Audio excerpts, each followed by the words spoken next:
Di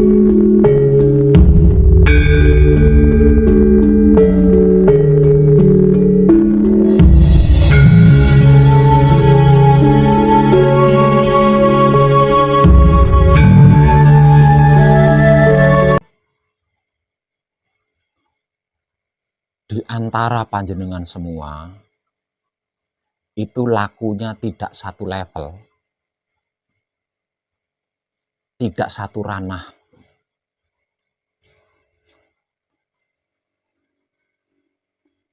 Dalam artian, ada yang masih belajar menghafal, ada yang sudah hafal, ada yang sudah laku, ada yang baru belajar laku. Nah, itu kan tidak sama semua itu.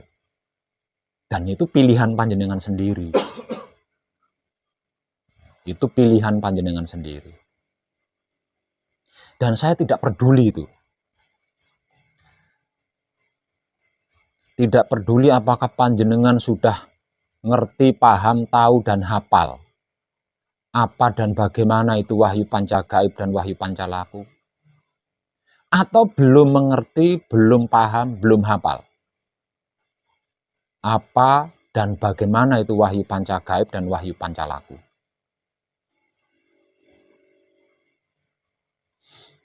Namun dikarenakan, seperti yang sudah saya katakan, bahwa ini adalah eranya, bahwa ini adalah waktunya, maka tanpa saya peduli dengan semua itu, di setiap malamnya, ketika ada waktu buat kadangan, saya akan selalu mengajak panjenengan naik ke level-level yang lebih tinggi dan tinggi lagi, seperti itu terus. Tanpa saya peduli, panjenengan sudah mengerti, sudah paham, sudah tahu, sudah hafal, atau belum.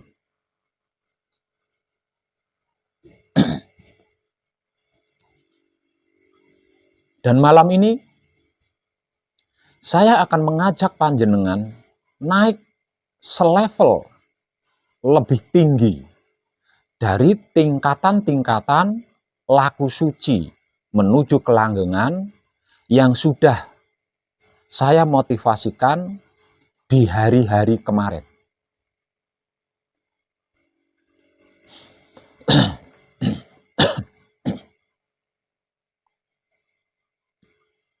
Namun sebelumnya, saya akan sedikit menjawab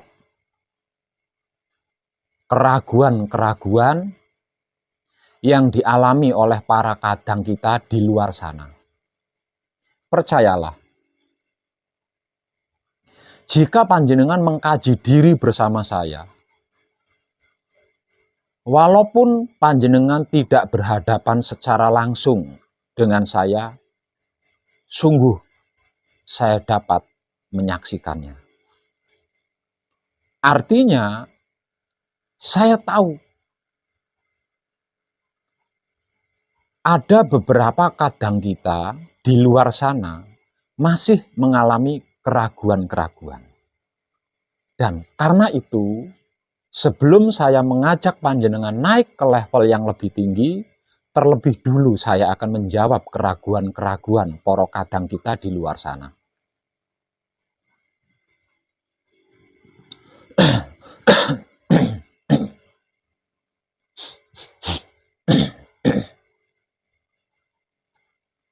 Proses perjalanan wahyu sejak zaman kakek moyang kita Adam dan Hawa, hingga sampai kapanpun itu tetap sama. Proses perjalanan wahyu sejak zaman kakek moyang kita, yaitu Adam dan Hawa, hingga sampai kapanpun, jika masih ada wahyu diturunkan ke bumi, proses perjalanannya itu akan tetap sama. Gitu. Dan biasanya ketika Maha Suci menurunkan wahyu ke bumi, berarti seiring berjalannya proses perjalanan wahyu yang diturunkan itu akan terjadi sebuah peralihan. era kehidupan atau peradaban.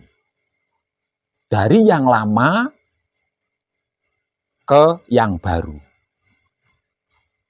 Jika tidak akan terjadi sebuah perubahan peradaban kehidupan makhluk, maka Maha Suci tidak akan pernah menurunkan wahyu. Itu setahu saya. Jadi setiap kali Maha Suci menurunkan wahyu, berarti di Marcapada, di dunia ini akan terjadi perubahan atau peralihan era atau peralihan peradaban. Nah, itu sebelumnya Maha Suci menurunkan wahyu dulu. Dan seiring berjalannya proses perjalanan wahyu tersebut, maka akan terjadi sebuah perubahan atau pergantian zaman.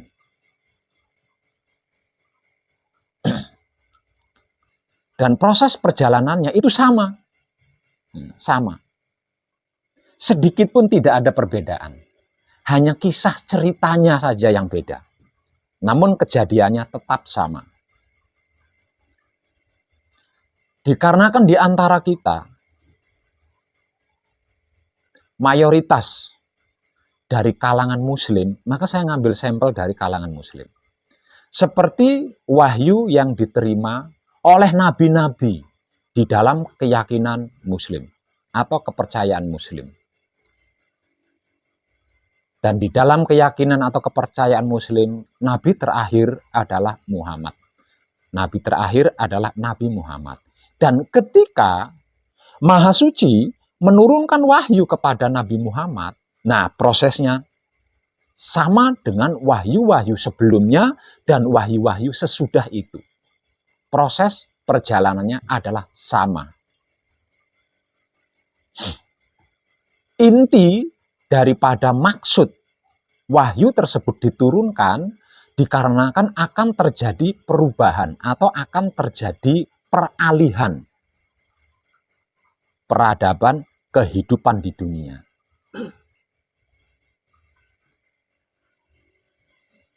Ketika peralihan atau perubahan peradaban kehidupan ini, jika tidak disertai atau dibarengi dengan wahyu yang diturunkan, maka kejadiannya akan menjadi totalitas yang secara istilah muslim disebut sebagai kiamat. Jika tidak dilandasi dengan wahyu, maka kejadiannya akan fatal. Secara sederhana disebut kiamat. Kiamat dalam arti penghancuran. Jadi dihancurkan dulu, yang sudah ada itu dihancurkan dulu, kemudian diperbaharui. Agar supaya penghancuran ini tidak totalitas, dalam artian orang-orang yang baik masih tetap ada. Orang-orang yang bijaksana masih tetap ada. Orang-orang yang berkesadaran cinta kasih sayang masih tetap ada. Nggak ikut hancur. Gitu. Maka diturunkanlah wahyu. Itu kejadiannya sama.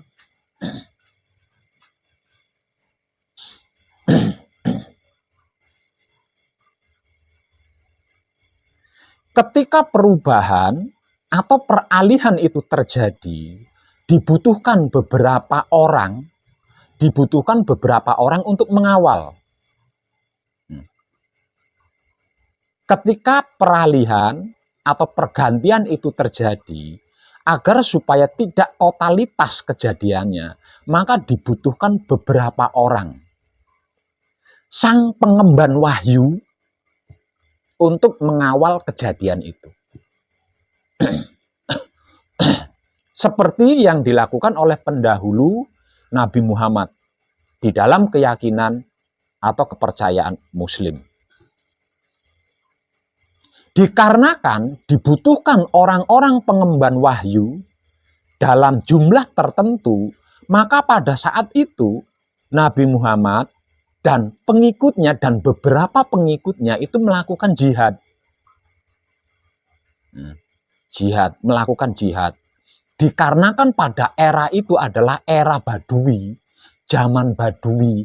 Kalau istilah modernnya itu zaman katrok ya, zaman katrok.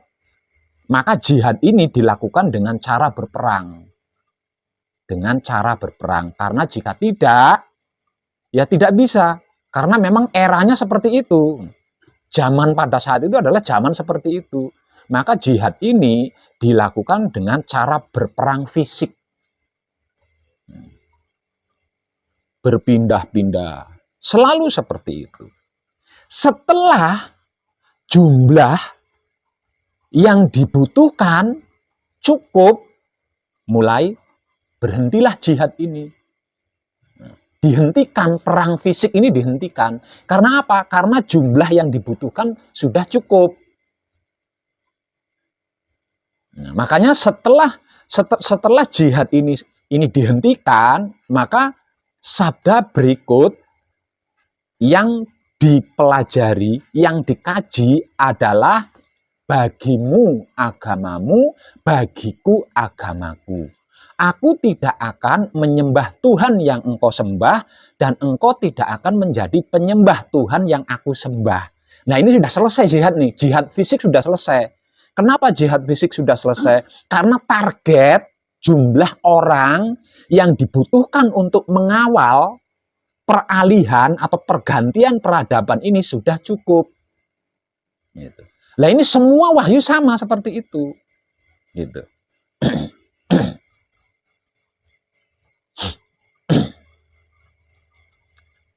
Termasuk wahyu panca gaib, itu pun sama. Gitu. Perjalanan proses atau proses perjalanannya juga sama.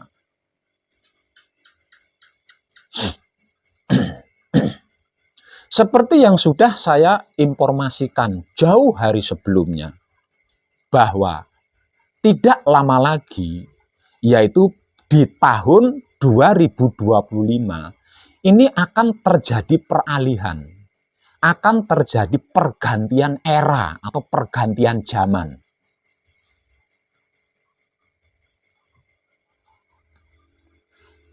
Artinya seperti yang sudah saya jelaskan tadi, ya. Seperti yang saya jelaskan tadi. Agar supaya kejadiannya tidak totalitas, gitu loh.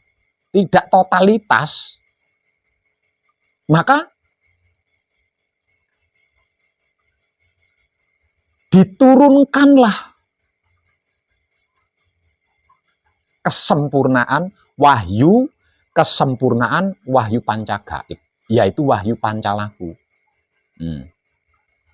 Agar supaya kejadian yang menjadi pergantian era atau zaman yang akan terjadi pada tahun 2025 tidak totalitas, maka Maha Suci menurunkan wahyu pancalaku sebagai penyempurna daripada wahyu panca gaib yang seumur dunia ini sudah diturunkan.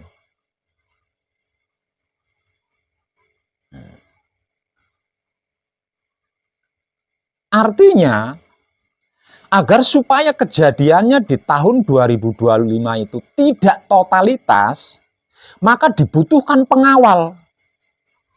Dibutuhkan pengawal untuk mengawal kejadian tersebut dalam jumlah tertentu.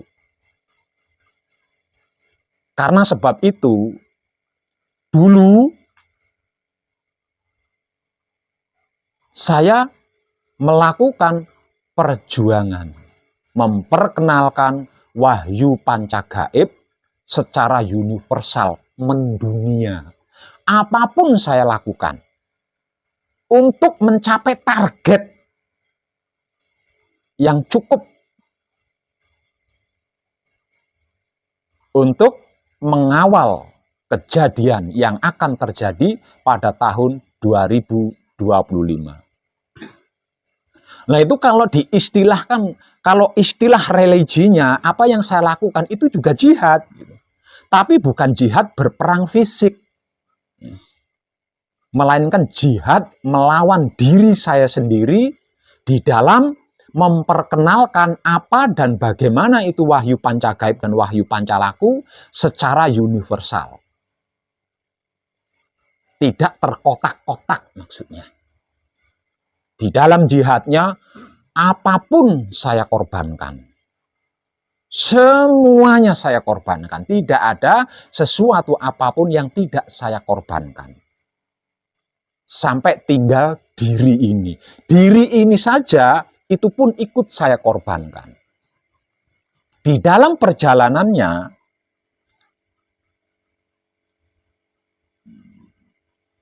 jauh lebih mengerikan dibanding jihad perang fisik.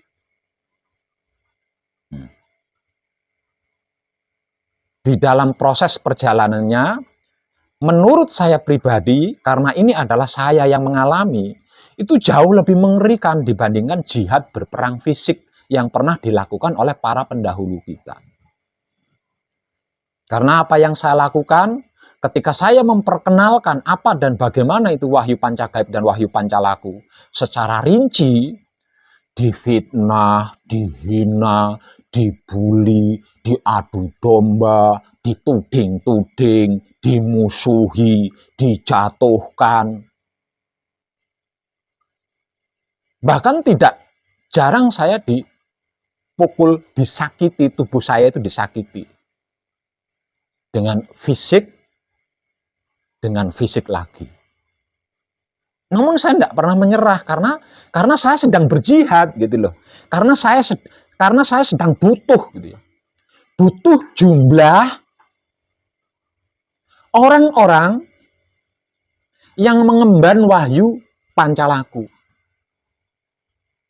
Agar supaya kejadian yang akan terjadi di tahun 2025 nanti itu ada yang mengawal.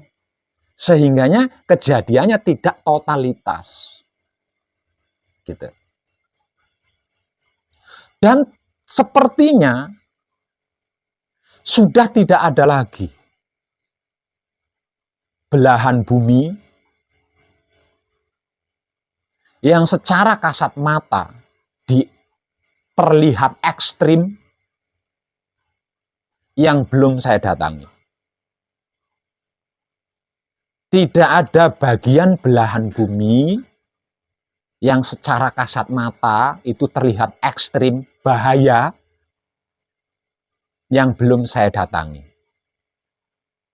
Ketika saya sedang berjuang dan berkorban, memperkenalkan apa dan bagaimana itu wahyu pancagaib dan wahyu pancalaku secara detail, secara rinci, dan secara universal, tanpa bendera, tanpa kotak-kotak dalam bentuk apapun. Mulai dari jalan kaki, sampai berganti berkendaraan motor, sampai berganti lagi berkendaraan mobil.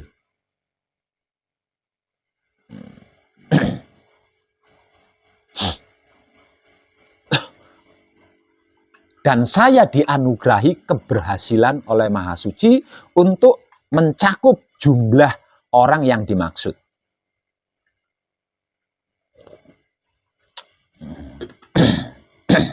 Sehingganya tercatat di dalam Android saya nomor telepon atau nomor WhatsApp sejumlah 13.017 nomor yang menyatakan dirinya aktif ikut mengkaji dan mempraktekkan wahyu pancagaib dan wahyu pancalaku.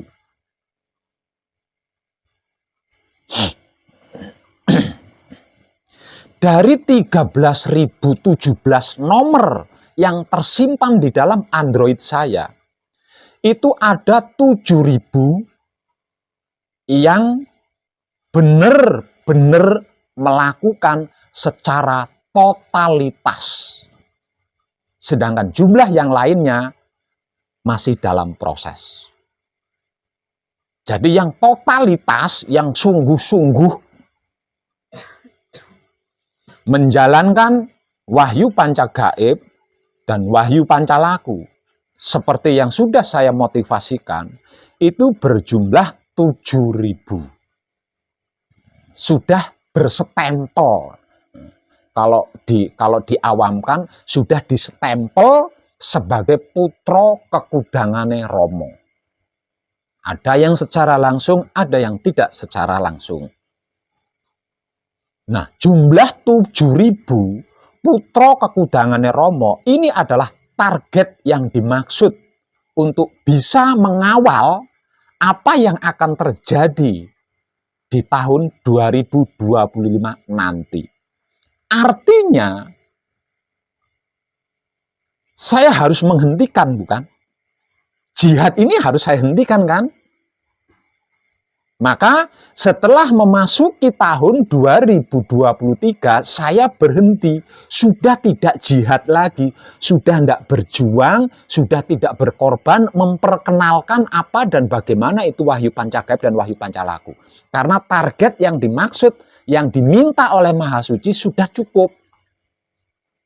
Yang lainnya, kalau ingin terselamatkan kehidupannya di dunia, ikut mengkaji silahkan.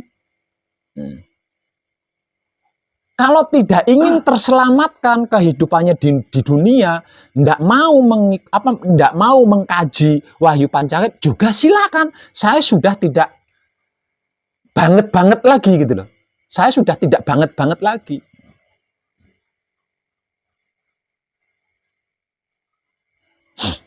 Jadi dimulai dari tahun 2023 awal, saya sudah tidak berjuang dan berkorban lagi tentang apa dan bagaimana itu Wahyu Pancagaib.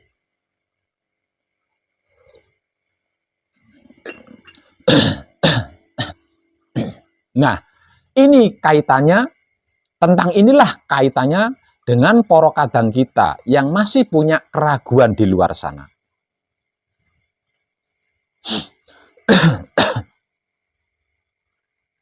Yang perlu kita ketahui bersama, yang perlu kita pahami bersama, yang perlu kita mengerti bersama tentang kehidupan kita sebagai manusia hidup di dunia ini adalah keyakinan atau kepercayaan.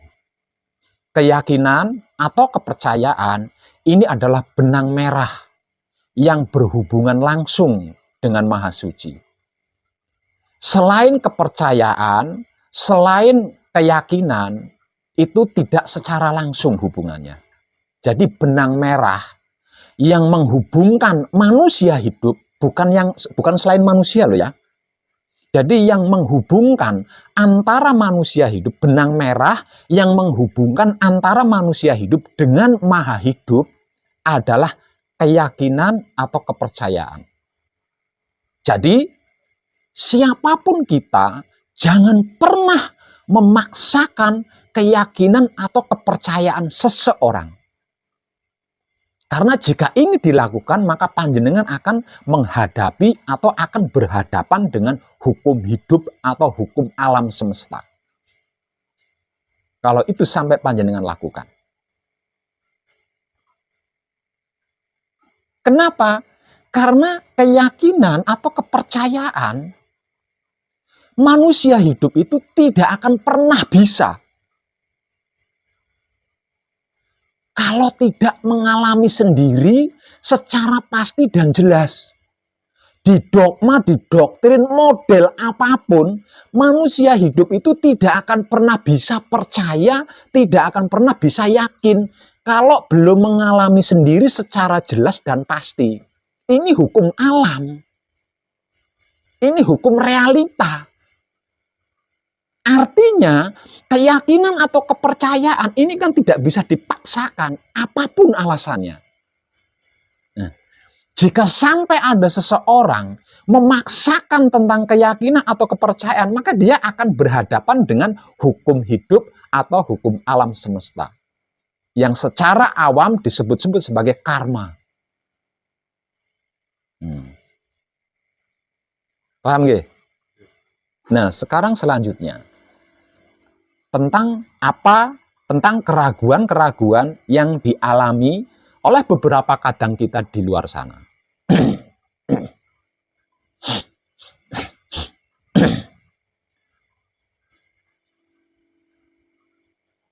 Panjenengan tahu apa itu kawin? Tahu nggak jenengan? Kawin itu apa? Nikah. Kawin.